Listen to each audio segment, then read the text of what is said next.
Two American men murdered in Jamaica while working to build homes for the poor. Their bodies found discarded in the bushes.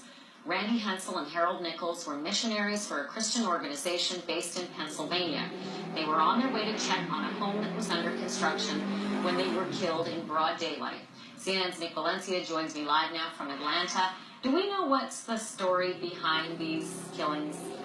There's a lot of mystery here, and the local police in Jamaica actually have not returned our repeated calls for comment.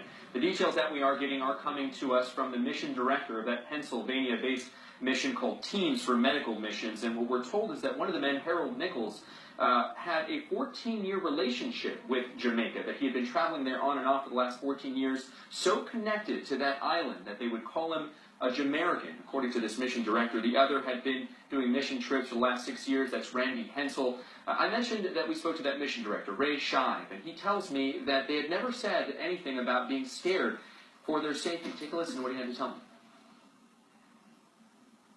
But never felt themselves to be in a dangerous situation. In fact, because of the high regard and respect that Harold had, often when there were violent situations beginning to develop, even right outside the gates of the mission house there, he would walk out into the crowd and would be able to diffuse the situations.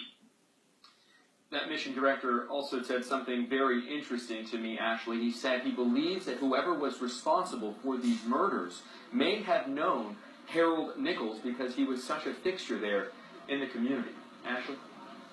Well, I mean, it's astounding. I think a lot of people think of Jamaica as a paradise, but it is an extraordinarily violent country with a remarkable murder rate. Yeah. So the question I have for you is that there are these reports that they lived there, they also lived in America, that they traveled back and forth, but that their families, without question, lived in America. That's my assumption. Do we know what the story is behind their families now?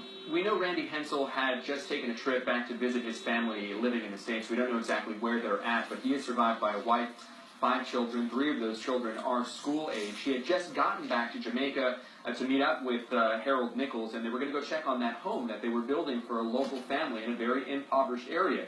They rented those motorcycles partly to get to this place, this very remote place where they were traveling to, also, from what we understand, to just spend some time together because it had been some time, about 3 weeks since they had seen each other.